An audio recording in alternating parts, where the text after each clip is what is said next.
Welcome to the Video Gadgets Journal, where it's time for another ultimate gadget guide. iOS 11 has arrived, along with 100 new tips, tricks and features, split into 6 timestamp sections. Let's roll!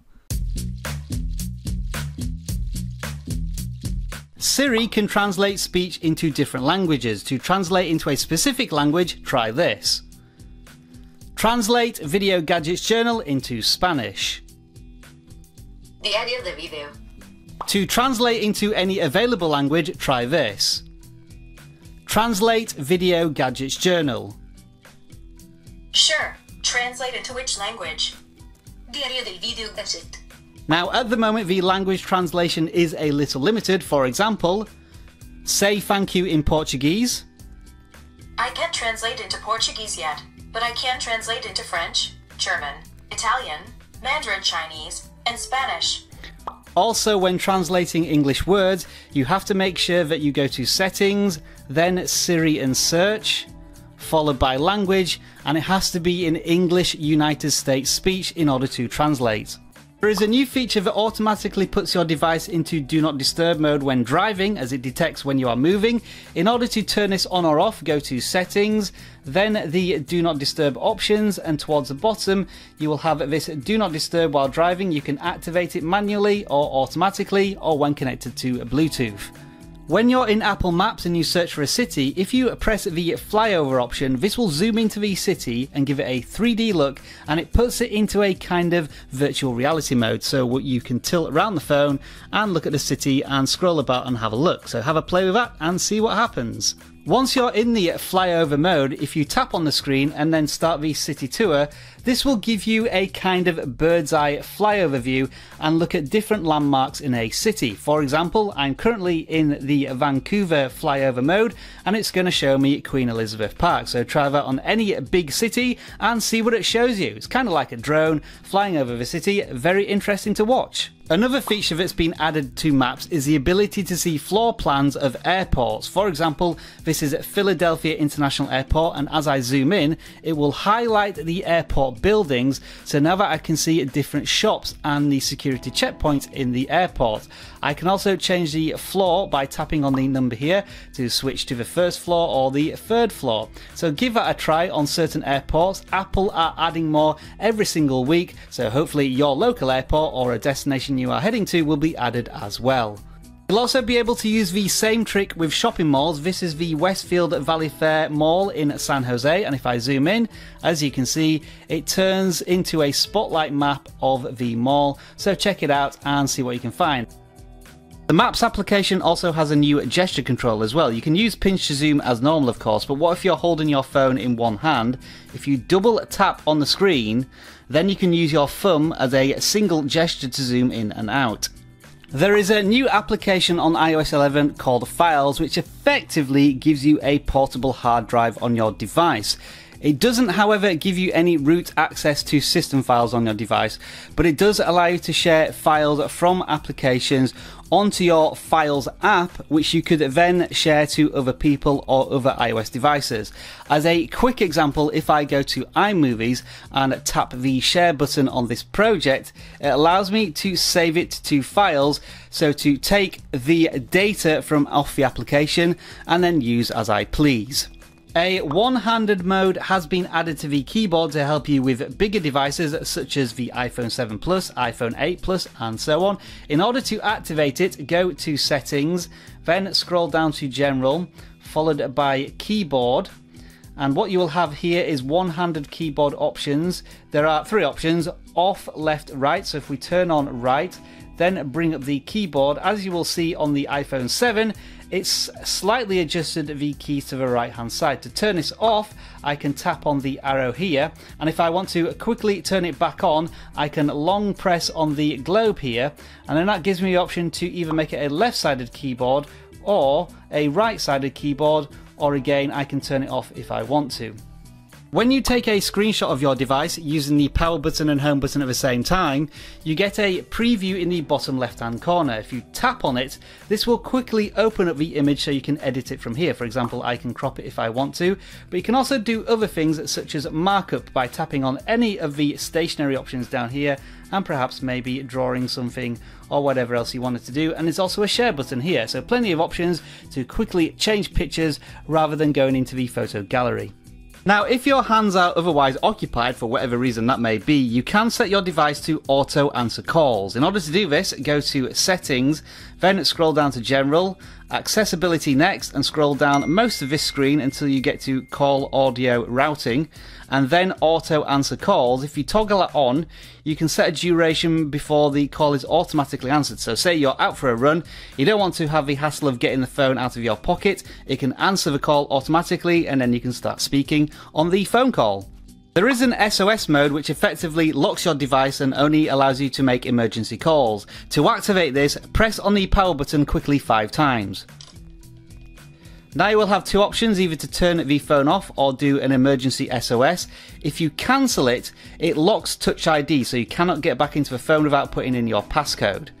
You can also take this SOS mode a step further by going to Settings, then scrolling down to Emergency SOS. And if you toggle on auto call, when you activate SOS, it will automatically make a call to emergency services, so do be careful with that mode. Apple devices on iOS 11 can now automatically share Wi-Fi network passwords if they are in each other's contacts. For example, this iPad mini 4 is not on the Wi-Fi network, this one is. When I try and connect to the Wi-Fi, a password share option automatically appears on this iPhone, so I can now share the password directly to my iPad mini 4 without actually giving them the password. In FaceTime, you now have the option to take a live photo. The button appears at the bottom here, and you can tap that to take a live photo if you want to. However, if you wanted to disable this feature, you'd have to go to Settings, scroll down to FaceTime on your settings, and there is an option here for FaceTime live photos. You can turn it off. However, this doesn't prevent the ability to take a screenshot on your device. Screen recording functionality has now been added to iOS 11. In order to activate it, go to Settings, then the Control Center, Customize Controls. These are your current features on your Control Center. Scroll down until you find a Screen Recorder as one of the extra options. Tap the plus button.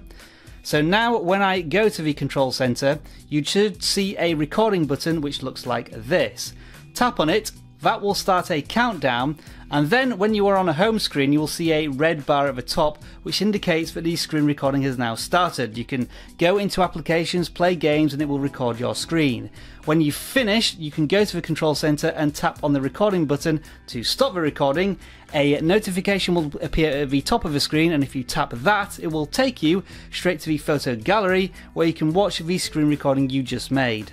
And you will see a red bar at the top which indicates that within the screen recorder you can change whether you record from the microphone or just internal sounds so it doesn't pick up your voice. In order to change this, bring up the control center, long press or force touch the control center recording option, and you'll see here microphone audio. You can toggle that on or off.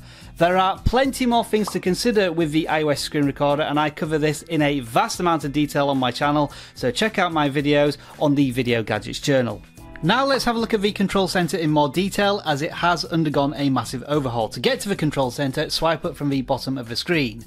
Now, any of the options above these 4 buttons here are fixed on your control center and cannot be changed, but there are many things you can do with them. For example, if you tap on the button, it will simply do an action such as locking your screen orientation, but many have multiple functions. For example, on here we have AirPlay mode and Wi-Fi that you can turn on or off by simply tapping them, but if you long press on this button, it will open up more options, so you get AirDrop options and personal hotspot. Similarly, Similarly with the sliders here, I can adjust the brightness, but also if I long press on it, I get the option here to turn it into night shift mode. So plenty of extra options with many of V's control center features. Just play along with them and see what you can find out. Now, V's portion of control center options are fixed to your control center, but anything below it, including V's 4 actions here, are customizable. First of all, we'll look at the ones from the iOS 10 defaults, which have a torch, for example. You can turn it on or off very quickly, or if you long press on it,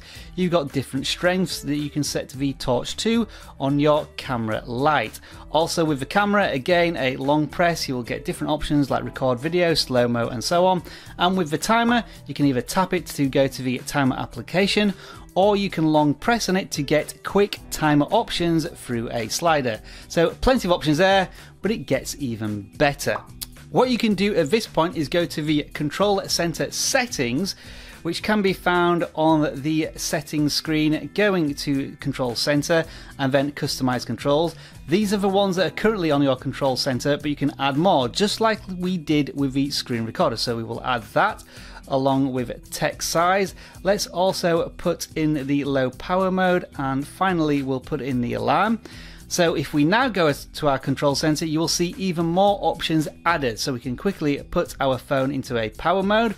We can change the font size here, and there are plenty more options in the control center as well. Just go to the settings and add what you like. Furthermore, you can change the priority of these control center actions. So if we wanted to put screen recording to the top, we tap on the 3 bars on the right and drag it up the list. So now when we go to the control center, as you can see, the screen recorder and alarm are priority control center options below our fixed defaults. When you show the lock screen but there are no notifications, if you swipe to the left you will get the camera. If you swipe to the right you will get your widgets. This is nothing new from iOS 10, however you can retrieve old notifications. They don't actually get removed when you clear them. On the lock screen, simply swipe up and that will bring up all your notifications from earlier on today. So you can see them like that. If you scroll down you can get the clock, and now if you want the camera you'd have to swipe left on the clock to get the camera or get the widgets. Now if you have music playing while the device is locked, when you bring up the lock screen you will get music play controls, and you can swipe up again to see your notifications from earlier on in the day, and they will work together as you can see right here. To get more information on notifications, if you swipe to the right that will open up the notification application, or if you swipe to the left you get extra options such as being able to view it or clear it if you want to. Storage capacity on your device has undergone an overhaul. To get to it, go to Settings, scroll down to General, and then find iPhone or iPad storage. At the very top now, it will give you a bar graph showing you what different types of storage is being used, whether it be apps, media, photos, and it also now includes recommendations on how you can save storage. You can tap the Show All button to give you plenty of recommendations about how to save storage from different aspects of your device. There are a few useful options here, including a quick shortcut to removing the recently deleted album of photos and videos. A new option is also available here as well called Offload Unused Applications. This will automatically delete applications that haven't been used recently, but it does keep all these saved files and documents from them so you don't lose any data. You can also review personal videos here, which always take up a lot of space, of course, and then it shows you the individual storage capacity of different applications, and if you tap on one, you have the option here to offload this singular app. So here we could save 600 meg in the app size, but it would keep the documents and data. So definitely something to work through if you are running low on storage capacity. The volume rockers on your iOS device are defaulted to change your media volume, but you can change this by going to Settings, then going to Sounds and Haptics, and changing this option here, which is Change with Buttons, for ringer and alerts. So now on the home screen, if I adjust the volume, it's changing the ringer volume and not the media volume. Bit of an odd one this, but the auto brightness control has changed location. Previously it was in settings and then display and brightness. Not there anymore. For some reason you have to go to General, then accessibility, then display accommodations, and your auto brightness toggle is right there. Instead of talking to Siri, you can type to Siri, but you have to enable this. Go to Settings, then scroll down to General, Accessibility next, and find Siri. And on here you have an option which is Type to Siri. Now when you get Siri up and running, you should have a box here where you can type in your search instead of speaking to it. Something to observe now with the home button on the lock screen. If I bring up the lock screen and then place my thumb on the home button but not press the home button, Touch ID will still unlock the device and take me to the home screen. However, if I go to Settings, then General, Accessibility, scroll down to Home button and toggle off Rest Finger to Open, when I go to my lock screen and place my thumb on the home button but don't press the home button, that would unlock it so that I could see my notifications, but I would have to press the home button to physically get into my device like this. So a slight variation there on how the home button works with Touch ID. There is a new power off option in the settings, presumably if your actual power button is broken. To get there, go to General Settings, scroll down to the bottom and the shutdown button is right there. There should be a new option to sync your iMessages across iCloud on all your different Apple devices. I say should because as of the iOS 11 official release, it doesn't seem to be currently there, but hopefully it will return. Why this will be useful is that if you delete a message on one device, you hope it should be deleted on all your synced Apple devices. So one to keep an eye on when it finally does appear. There's a new aggressive form of notification setting. To look at it, go to Settings, Notifications and select on an application. There is this now persistent banner, which means that when a notification appears at the top of the screen, it doesn't automatically disappear after a few seconds. You have to actually remove it by swiping up. The camera can now scan QR codes without the need for an additional application. All you need to do is point your camera to a QR code and you will automatically get a link to Safari for whatever QR code has just been scanned.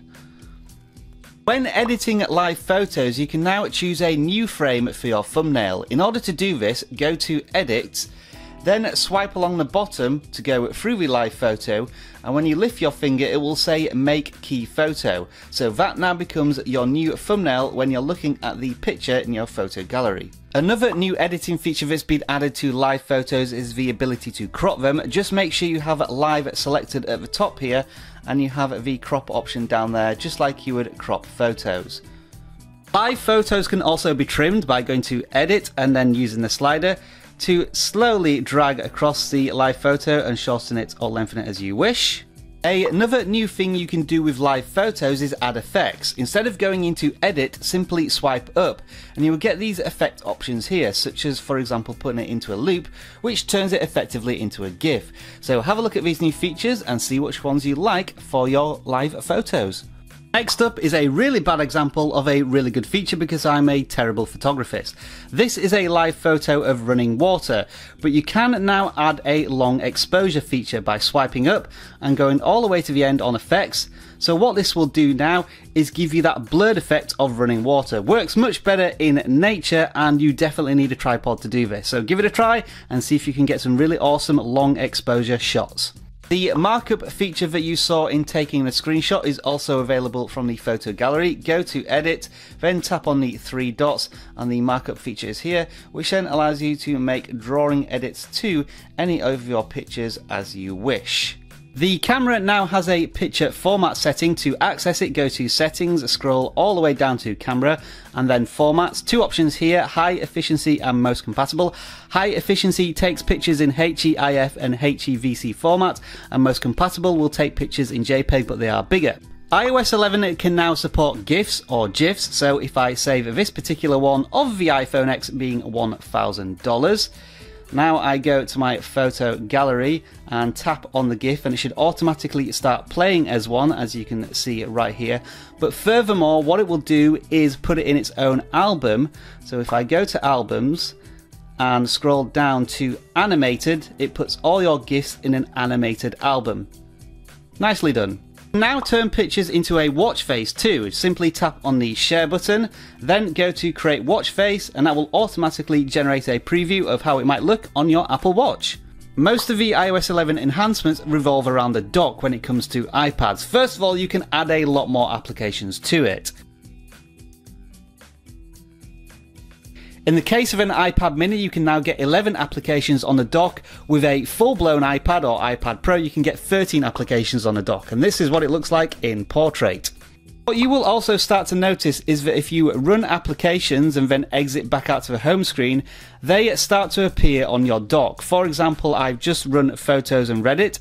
Now they appear as suggested applications in the dock. If you want to turn this feature off, however, go to Settings, then General, followed by Multitasking and Dock, and untick Show Suggested and Recent Apps. And then when you go back to the home screen, you'll just have your locked applications in the dock. If you do decide to leave a setting on, however, you will also get app suggestions based on context. For example, if I plug in a headphone jack, you will see media options such as the podcast app displaying there. The dock can now also be accessed from anywhere on your device. For example, if I go into Twitter, when I swipe up, instead of the control center, I now get the dock. In order to get the control center, I would have to swipe up again, and so this brings us to multitasking and the control center. So I can quickly jump from the Twitter application, if I was in there, like this, and go straight to Facebook. Some applications in the dock also have long press context too. For example, if I long press on the Files application, that will give me recent files that I have used in the application. You can also use this dock as a quick way to start multitasking. For example, if I want to bring up the YouTube application, I can long press on it to pick it up and then drag it to the side of the screen. So now we have a floating application of YouTube along with Twitter. I can quickly swipe it from one side to the other to put it to the left or right. And then if I wanted to turn it into a full-blown multitasking app, I would tap on the notch here at the top, bring it to the top of the screen. So now we have both Twitter and YouTube as applications, where I can now resize them if I want to half and half screen, or make the Twitter application the smallest one. If I wanted to put one of the applications back into this floating mode, I would drag it down on the notch so that now Twitter is the child application, and then if I want to dismiss one of these applications, I simply swipe it off screen like that. Another thing to note is that if you have a floating application and you dismiss it, if you then bring it back through the dock, it will return as a floating application. However, if it's not currently in your floating application, so now we just have Twitter, when I go to the dock and switch to YouTube, it will switch to the full application. If you prefer your iPad not to multitask in this way, simply go to Settings, then Multitasking and Dock, and then uncheck Allow Multiple Apps, so that now if you try and drag a application into another application, it will simply switch to that new application like that.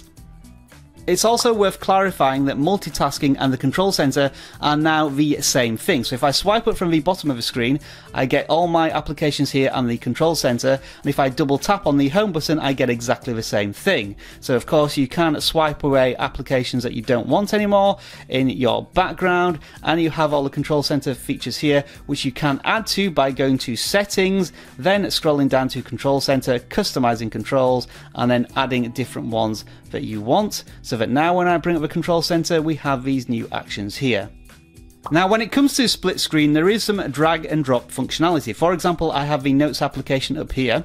If I bring the Photo application into this split screen, swipe it to the left, then if I tap and hold on one of these images, I can drag it into the Notes application and it will copy it and paste it effectively. You can also do this with text, so bring up various applications in split screen and try drag and drop and see what happens. And since we're in the Notes application, let me show you a new keyboard feature. Previously, if you wanted to get different characters on your keyboard, you'd have to tap the function key down here or do a long press. Now what you can do is flick on the keyboard to get secondary function keys. For example, I can tap U, but if I flick down on U, that gives me the number 7 key. So very quick way to get new keys on your keyboard. Now move multiple applications across home screens all at once. In order to do this, long press on an application to pick it up as you usually would do, then drag on it to pick it up and tap other applications to add it to the stack. So here I have 5 applications all ready to move, drag it to a new home screen, let go, and they all go there. One of the quick settings that's definitely worth adding to the control center is the low power mode. So all you have to do now to set your iOS device into power saving mode is to tap the button here. Much quicker than doing it through various settings screens, and it will save you a lot of battery when you're low on power. If you want to do a soft reset on your device, hold the power button until you get at the power screen and then press and hold the home button at the bottom. What will happen after a couple of seconds is it will flash back to the home screen, and that kind of does a soft reset, clearing cache, clearing applications, a quick way to sort out any problems with your device. There is what you might call an experimental dark mode in iOS 11. To get to it, go to Settings, then scroll down to General, Accessibility, Display Accommodations and Invert Colors. A new smart invert is here. If I toggle it on, you can see that the screen goes dark, and it does toggle the button colors correctly. If I go to the home screen, everything looks good there, but then things start to deteriorate when you're in applications and looking at notifications, because the colors just don't quite look right, especially on pictures. For example, in Twitter, you can see that a lot of these pictures have gone into some sort of ghost form. Presumably Apple may improve this in the future, and it does look like a dark mode, but something to test for the time being and not use on a permanent basis. Below invert colors in the display accommodation settings, you do have color filters which you can turn on to apply some pretty radical changes to the color scheme on your device, grayscale being one of them, and you can also change the intensity of all these colors. So as you can see, subtle changes are being made on my screen there. And of course, let's not forget, with the launch of a new iOS version, we have new wallpapers. To access them, go to Settings, scroll down to Wallpaper, then choose New Wallpaper. It's the Still section that you want to have a look at in particular, as these are all the new wallpapers, but of course some have been removed as well. So see what you like. We've got the classic version globe there if you want to choose that, and set it as either lock screen, home screen or both. A new feature in the Messages app which allows you to flood the screen with text like that. You can now scan items with the camera and turn them into documents on Notes. In order to do this, in a note, press the plus button at the bottom and then scan document. Place the document in front of the camera and it will try and scan it, and a yellow border will appear around it. When you take the picture, you can then adjust the angles or size if you need to, but once you're happy, tap Keep Scan. And when you've finished taking your documents, tap the Save button, and it will then save the document in the note. You can then convert this scanned document into a PDF by tapping the Share button and then pressing Create PDF from the Share options. When you're looking at different note files, you can swipe to the left to lock it, add it to a folder or delete it, or if you swipe to the right, you can automatically pin it to the top of your list, like that. You can add grids or lines to your notes by tapping on the Share button and then going to Lines and Grids. So here we're just going to add some underlines to our text. The App Store has undergone a major haul and now has a kind of magazine format. For example, there is a Today section which gives you news stories on different applications. For example, here Super Mario Run is getting a big upgrade. If I go to the application itself, as well as preview pictures, it now will give you preview videos if a developer has decided to add one. Older 32-bit applications are desupported on iOS 11, so you can't actually use them on your device. If you try and download them from the App Store, you will see this warning at the top and the download or purchase button will be greyed out. The review section of applications has undergone a positive overhaul as well, in my opinion. You now have cards that you can quickly swipe through to read through the different reviews. Nice job there. And finally, the Safari web browser now has a set of experimental tools. In order to get to them, go to Settings, then Safari, scroll down to the bottom, Advanced, and then Experimental Features, and you can play about with whatever these are. If you enjoyed this comprehensive guide to iOS 11, then make sure to check out my other ultimate gadget guides that include 175 tips on the iPhone 7 and more than 200 tips on the Galaxy S8. A playlist link is on screen right now. As always, if you enjoyed this video, we always appreciate you clicking that like button as well as feedback in the comments below, and if you want more tips, tricks and guides, then subscribe to the Video Gadgets Journal. Enjoy the rest of your tech day, bye for now.